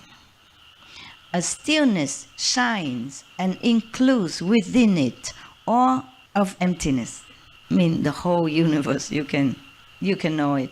You see, when everything is still, through the meditation of the real sound, the real vibration, then you encompass the whole universe then. The whole emptiness is the whole universe, because from emptiness the whole universe sprung out. Remember that? Yeah. Looking at the world from this point of view, now your cataract is gone, you look with this point of view, everything that happens is just like a dream. Truly like that. I really try to forget very hard this realization in order to sit with you, talk to you, and teaching people. Because if I always remember my realization, this is all illusion, I don't want to do anything anymore. I feel it's a waste of time doing anything. But you still don't know that. Many of you or the world don't know that. So I just have to blind myself, stuff my ears in order to do what I am doing now. Really. Sometimes it's hard. Sometimes it's hard for me. Yeah? To close myself, lock myself in this physical body, to be one of you. Sometimes very hard, yes. Sometimes I could cry. Like you are a free person again, you have to go back in prison for no reason. Locked in there, yeah? What? Oh, they're thanking me. You're welcome. Yeah, okay. No. Of course, it's a pleasure at the same time, knowing that I can do something, not just crying over you or for you, but can do something to help you to awaken yourself. It's just hard to blind yourself and walk when you have your perfect eyes. Okay? Yes.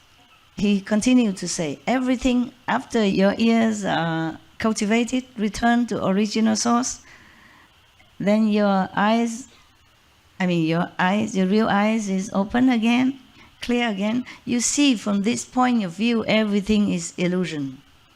Everything is illusionary. Everything is a dream.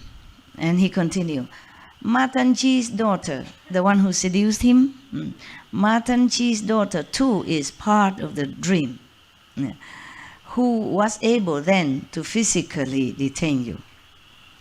If he was thus enlightened, as if his eyes are open again, his ears are usable again, then he would see Matanji's daughter, the beautiful artisan, just a part of the dream only. How can a part of a dream even physically detain you in her room? I guess after Ananda fell into her trap, because she recited, they are a magical family, and she recited the highest possible, most powerful mantra that's called Brahma Heaven's mantra. Okay? Nothing can resist. Therefore, Ananda, so determined to be a monk and so worshipping the Buddha and loving the Buddha and loving monk's life, fell. I guess after that, the Buddha feel that it's time to impart it to him, the Guanyin method, to protect him. Because if you practice this Guanyin method to the full, then even Matanji's daughter, you will see it as just illusionary figure or dream-like, so you will not be charmed by any mantra, even the most powerful one.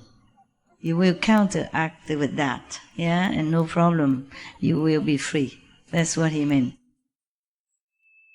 So that's why the Buddha determined to want Ananda to be enlightened through Guanyin method.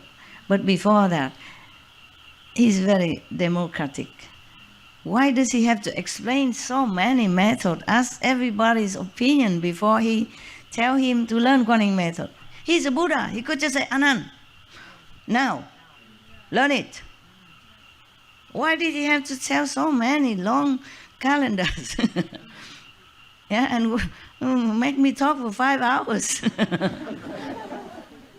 The point is, Ananda is extremely intellectual. Okay? He knows too much theory. By following the Buddha, hearing too much, his head is so full. If you don't give him any good, logical, solid ground reason to study this method, why this and not others, when we spoil with choice, then he won't take it. He might sit there, listen, but then he says, so what? I like the other one better. Ananda has much ego. Even though Buddha don't say that, he knows his disciple. So even some follow me with Guanyin method, they're still going out trying something else and then coming back crying. For what? Okay, I'll let you go. Doesn't matter, okay? Trying this, trying that. Because didn't feel like why should practice this method, because not resolved enough, not have enough determination to follow on, not determined to trust Master. That's the best method for you, even though I said so. You see? But I can't sit many hours, many days to talk to one by one, a lot of calendars, must speak this. I cannot keep explaining all kind of yogas for you. Yeah? So that you believe and practice. So I just do what I can, okay? And you believe what you do. There's nothing much I can do more. There's a limit of time, space. Like when I go lecture, we have only maybe 4 hours the rent in that place. Otherwise, next one is somebody else, you see? And it's difficult to just rent any place. Sometimes they don't have space available. Okay, and my time, I have to go to another country next, etc., etc., huh? And then when you come here, I cannot always talk about different methods. There were thousands of them. It's just confusing you more. So I do what I can, I tell you what I can, I say I have tried many methods, this is the best. But it's up to you to trust me or not trust me, huh? I can accept you, but you accept what I said or not is a different thing, yeah? I cannot force you. I cannot use a magic power to change your mind or alter your thinking or control your thought. I don't do that. I don't do this kind of stuff.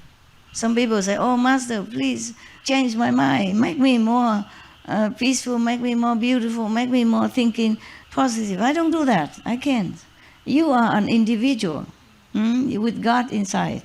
I don't want to change God. I don't want to control God. You have to find yourself, the real God inside.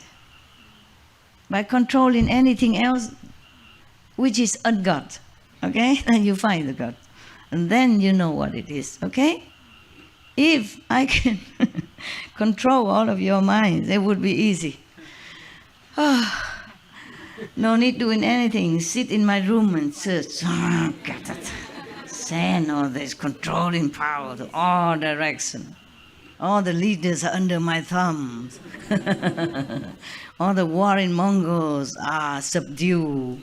Understand? No good, right? You are born here to experience what you have to experience. And you have to learn by all your own willpower and intelligence. I cannot disrespect you, disregard your intelligence, and treating you like a dum-dum, and twisting you around my finger. That is not right, okay? It's not right. If you choose to rolling in the dust life after life again and again, then it is your choice. You have the right to choose. So I just explain to you, I just talk to you, reason to you, and then you choose. Okay? And you choose to practice harder or slower, is also your choice. Even after initiation, I don't control anything. But you better practice quick. Okay? Go quick. Even if I don't control, even if I don't force you, you do it for your own sake and your 5, 6, 10 generations and the whole world at large. Good.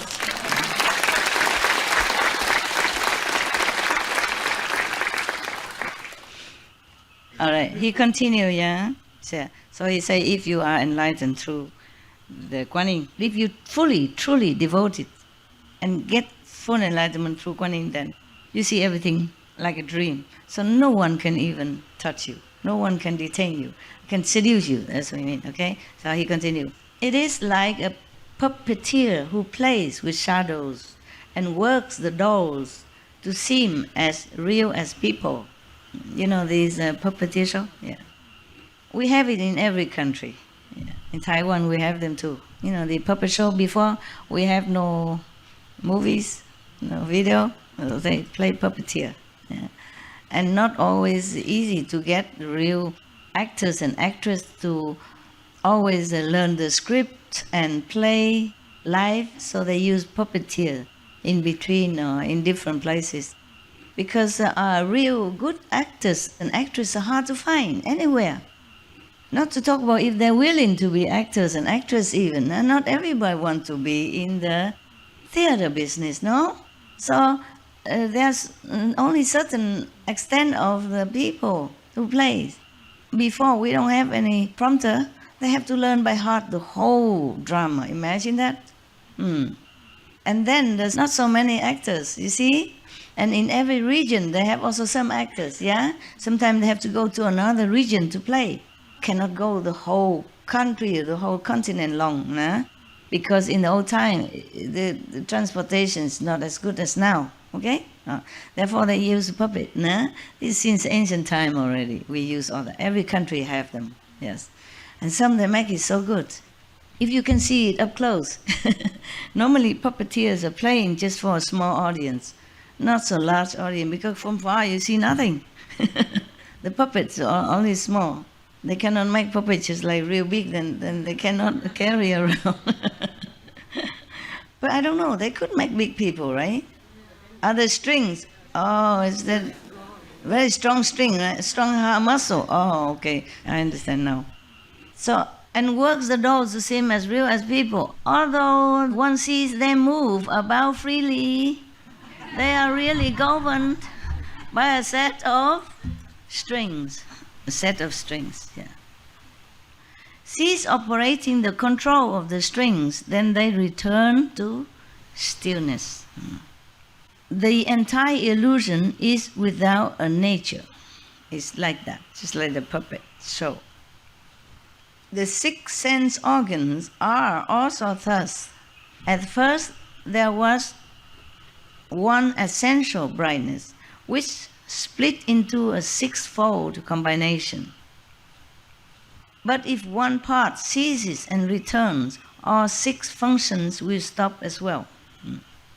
In response to a thought, defiling objects vanish, becoming pure and wonderful, perfect brightness. If the organs cease to function outwardly, then all the other organs also became purified and responds the same to one pure thought. Yeah, so everything else, defiling, illusion, all disappear. Only perfect, wonderful brightness will reveal. Yeah, just like when you are in meditation, you see only light, nothing else. Okay. If there is residual defilement, one must still study. Must continue to meditate. Yeah, it's not like you are initiate into Guanyin method and all the defilements or the impurity will leave you. You have to continue. If something not pure still exists, yeah, then you see you have to continue study. You must still study, meaning continue to practice diligently. When the brightness is ultimate, that is the Tathagata. When you reach complete brightness within yourself, anytime, the light shine all the time, through the hearing or through light meditation, then you found your true Buddha nature. The Tathagata, that means Buddha, okay? Then you found your Buddha. Ananda, and everyone in this great assembly, turn yourselves around and revert the hearing. Return the hearing and listen to the self-nature till the nature reaches the supreme way. You do that until you attain the supreme way. That is what perfect penetration really means. It is the gateway enter. He means the Guanyin method is the gateway for you to come inside, to enter. They just say enter, meaning you go inward instead. To enter the Buddhahood, to enter the true nature, yeah? Okay. By Buddhas, as many as dust motes, this is a gateway that all the Buddhas use to enter, yeah. It is the one path to Nirvana. One path. Wow. Not even there are other paths to enter Nirvana, but one path to enter Nirvana. Are you lucky, guys? Yes.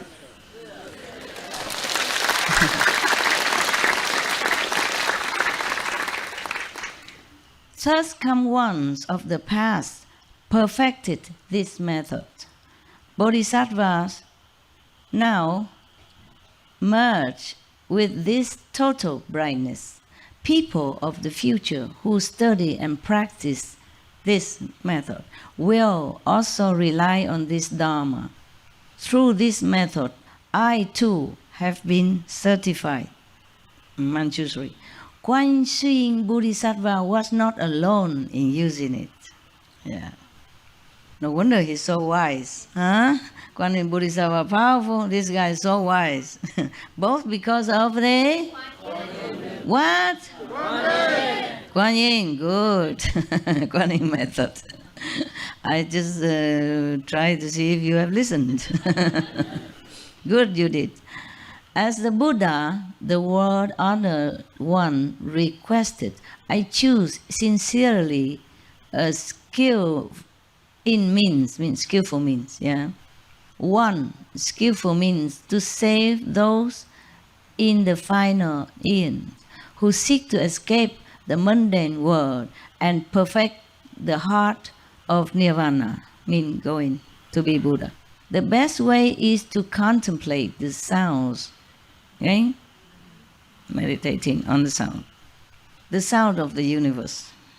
Yeah, they say the sound of the world, but meaning they don't understand. At that time, they don't say the universe, I guess because they didn't know anything about the universe. The sound of the world, it says it like that, okay? The vibration that we are listening every day, yeah? All the other kinds of experience require the awesome spirit of the Buddha blessing. The Buddha blessing, otherwise not because of the touch, not because of the taste that I get enlightened. The Buddha, their master, blessed them at that time. In some cases, they bring immediate transcendence, yes.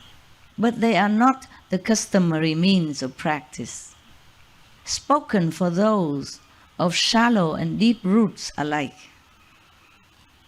He said other convenient methods are good only because the Buddha's blessing at that time, the master blessing. And because of that, it can bring you immediate enlightenment of some sort. Remember, I think it's in Yogananda book or something, one disciple went to the mountain and this and that and so to look for enlightened sensation, and then came back. The master just touched him in the chest, and immediately he saw light and everything else. And the master said, mountains, rivers cannot give you enlightenment. But he let the disciple go to look for it before, until he cannot find much, and he came back. Not just mountains and river, but he seek those hermits, other master who was hiding somewhere in the mountains and somewhere near the river to practice. Yeah, he thinking maybe his master is useless, no good, because he don't find anything while staying with his master for a long time. Maybe he looked in the wrong direction, just like Ananda, staying next to Buddha every day thinking he's some big shot. But he's not. So he fell to the trap of a beautiful woman. Then he feel a little more humble. Maybe she is there for that purpose. You see what I mean? Everything is good for some purpose, yes. She was waiting there for him to cut his ego. And afterwards he become more humble, therefore he can listen to all this. Otherwise, maybe he just doesn't feel like, yeah, I know everything already. I listened to Buddha for years. What can you even tell me? My master, the Buddha, I'm with him day in, day out, next to him. But his intellect blocked him from receiving even Buddha blessing. His arrogance locked him inside his ego.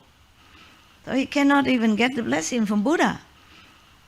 Lucky the Buddha sent somebody come rescue him, or else he would stay there with the woman, and after a while some little Ananda were born, and then little Matanji born, and then he'd be forever lost, at least for that lifetime. So actually she's good for him. After that, she also followed the Buddha, become a nun, and compete with Ananda, see who is better, who is faster in the path of enlightenment.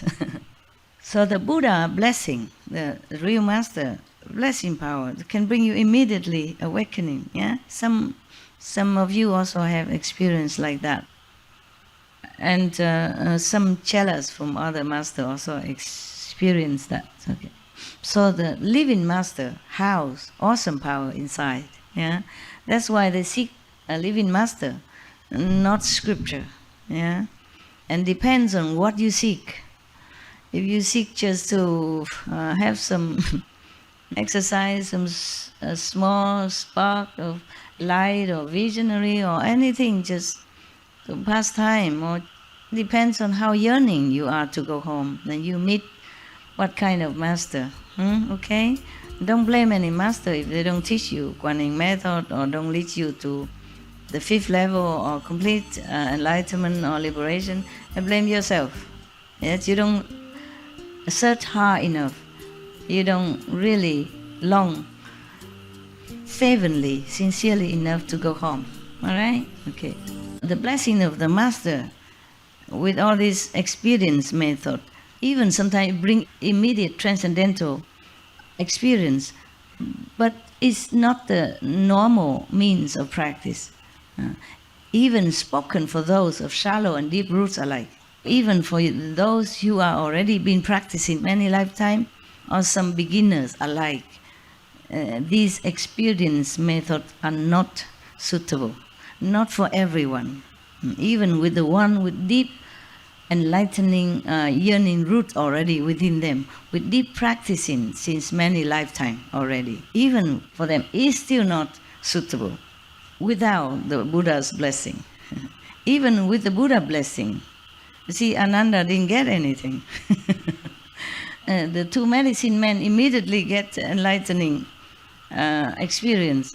The other monks just hear Buddha's voice and then get enlightening. Ananda has been with him, hear his voice every day for years, get nothing. Ananda has been with Buddha for a long time, get nothing. That's why Buddha wants him to be enlightened, to protect him from another seduction somewhere again, because he was very good looking. Yeah, I read somewhere that Buddha forbid him to let his shoulder exposed. Normally the monk at that time, they have only a blanket, they cover like that, and one shoulder exposed. And when they want to talk to the Buddha, they also expose one shoulder to show respect, custom.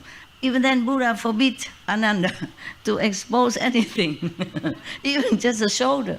How can you feel enticed, seduced by a man's shoulder? That I don't understand. But the Buddha must know.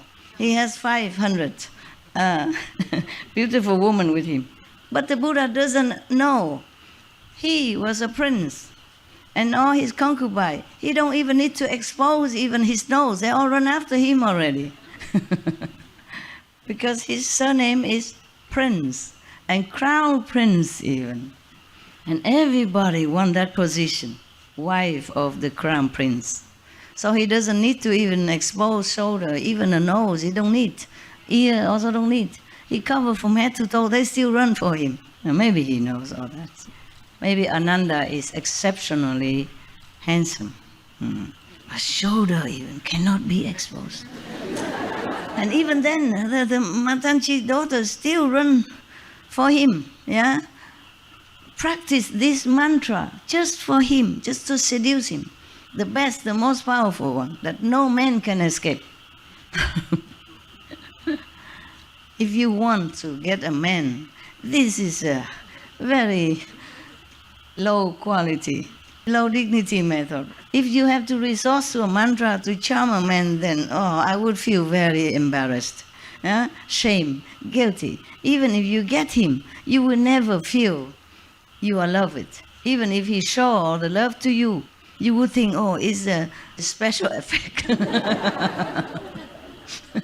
Leftover power from the mantra. You know he didn't love you. You chase him, you trap him, you tricked him. In your heart you never feel satisfied, as a beloved woman. So useless, But this is the thing. This is a drama that unfolds for the Buddha and his monk, so that Ananda become more enlightened, more careful and more humble. And so that this beautiful woman also can become enlightened. She became Arhat, after, So they both have something, something with each other to give and take, to pay and to do something, play this drama. So Manjusri continue speaking. I bow to the ones, the thirst come one. Here he say ones come thirst. It's the same, And the Tripitaka, the Holy Three. And to those inconceivable ones with no outflows, or the saints and sages with no more defects, trusting they will aid those in the future, so that no one will doubt this Dharma door, no one will doubt this method. It is an expedient easy to master.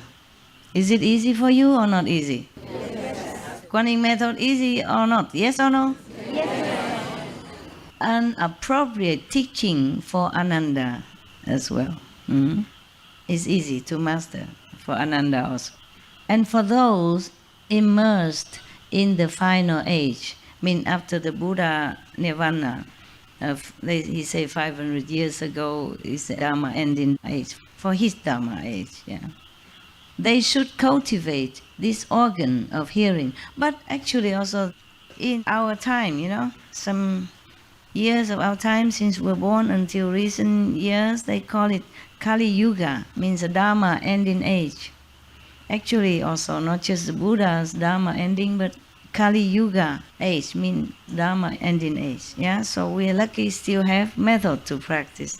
We have to thank all the saints, the sages that protect and preserve the lineage of Kuan Yin method up to date. We really are grateful.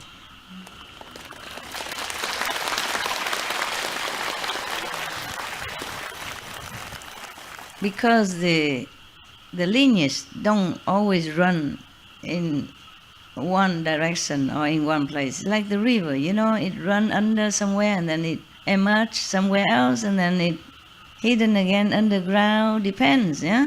And then it come out again, yeah? So if we sometimes keep looking in the same tradition, we might miss the mark. I'm glad you did not miss the mark. I'm glad you're wise enough to look wide and far. He said that for those immersed in the final age, they should cultivate this organ of hearing, the true hearing, a perfect penetration that surpasses all others. It is the way to the true body. The true mind is a true mind, but I'm worried you mess up with your mind, so I say the true body, yeah, true mind. The true mind means the true self, the true enlightening, the true thinking, the really true wisdom of all. Thereupon, Ananda and all in the great assembly experienced a clarity of body and mind. Having attained such profound instruction, they contemplated the Buddha's body and parinirvana like someone who, having traveled far on business, knows that he is on the road home, though he has not returned completely.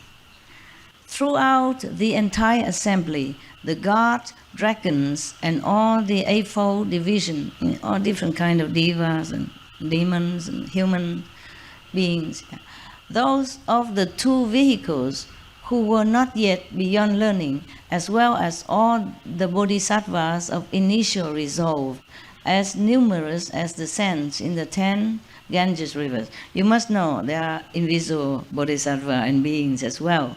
That's why it is as numerous as the sands in the 10 Ganges river. It's not like the Buddha ashram can contain all this physical bodhisattva, okay? Because his ashram, I think it cannot be bigger than mine here, okay? Found their fundamental mind and far removed from dust and defilement, attained the purity of the Dharma eye. Probably at that time, everyone see the light then. See the light. The bhikkhuni named Nature attained a hardship after hearing this verse. Only hearing that, she attained a hardship. And limitless being brought forth a matchless, unequaled, resolved for Anuttara Samyak Sambuddhi, meaning want to become enlightened as Buddha. Yeah. Ananda straightened his robe and then bowed in the midst of the assembly and placed his palms together. The tracks of his mind were perfectly clear, and he felt a mixture of joy and sorrow.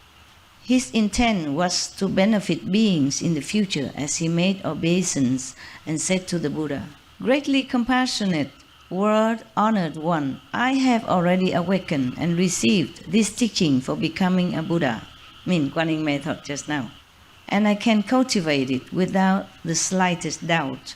I have often heard the thirst come one say, 'Save others first, then save yourself.' That is the aspiration of a bodhisattva. Once your own enlightenment is perfect, then you can enlighten others. That is the way the thirst come one responds to the world. Although I am not yet saved, I vow to save all living beings in the Dharma ending age," etc. And then he asked the Buddha how, we see last time, "World honored one, those living beings will gradually drift away from the Buddha, and there will be as many deviant teachers propounding their methods as there are sands in the Ganges. I want to enable those beings to collect their thoughts and enter samadhi. How can I cause them to reside peacefully in Bodhimanda, far from the exploit of demons, and be irreversible in their resolve for Buddhi? Okay? And then the Buddha say, the Buddha will tell us how to be pure. Remember the 5 precepts from then on? Yeah? Last time we read already, yeah? I'm not sure if I read all that. Yeah, he did. No? He said, at that time the world honored one praised Ananda in front of the whole assembly, saying, good indeed, how good it is that you have asked how to establish Bodhimanda and to rescue and protect living beings who are sunk in the morass of the final age. Listen well now and I will tell you. And then I read all that, remember? You have to cut away lust and killing thought and all that. Yeah, we read that already, huh? Yeah, so okay then. Up until bhikshu who do not wear silk, who do not wear leather boots, furs or down, etc., and not consume milk, cream or butter, yeah, can truly transcend this world. But must practice also Guanyin method. That's what he meant. Because it's better that way. Because Ananda, you see, even though he became a monk already, he didn't wear silk, he didn't wear leather boots. For sure, if the Buddha already instruct this rule in the ashram, he wouldn't wear it. But he still wasn't enlightened. Buddha need to teach him Guanyin method. And all the other bhikshuni and bhikshu also need to learn Guanyin method. So Guanyin method is awesome. Good, huh? Yes. Okay, thank you.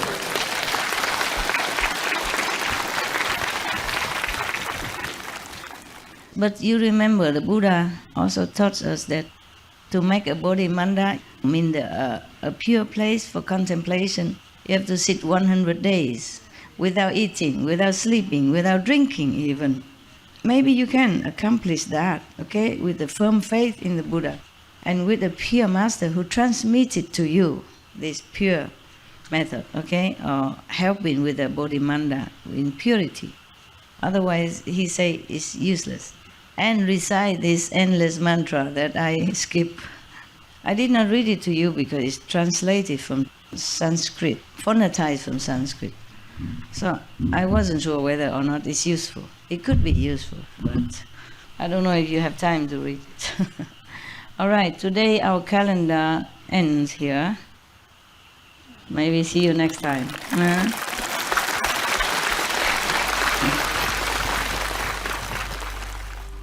We should really thank the past masters, monks and nuns and scholars who have taken time to record the Buddha's teaching after the master's nirvana, and also for the past and present persons, lay or monks or nuns who have really dedicated themselves, sacrificed their time and precious health or under any difficult situation to translate this so that I can read it to you. And we have to thank them. And may they be blessed forever by all the Buddhas, past, present, and future. May their merit be immense. May they be liberated forever. Thank you. Ciao! Beautiful people! I like it also. It helps when I speak with the assembly who are more enlightened. So we are more in the same frequency. It's no rubbing anywhere, no friction. But I love you all no matter what, okay?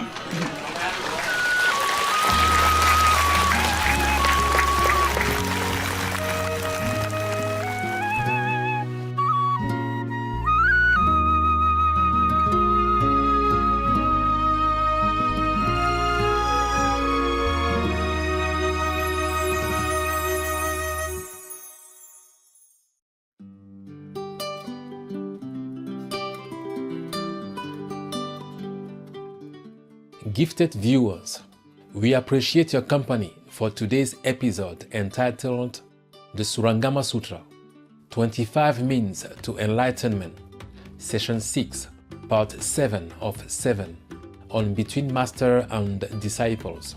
Please stay tuned to Supreme Master Television for more positive programming. May kindness and compassion become your natural way of life. Our programs offer many languages. Please visit suprememastertv.com/schedule and suprememastertv.com/BMD.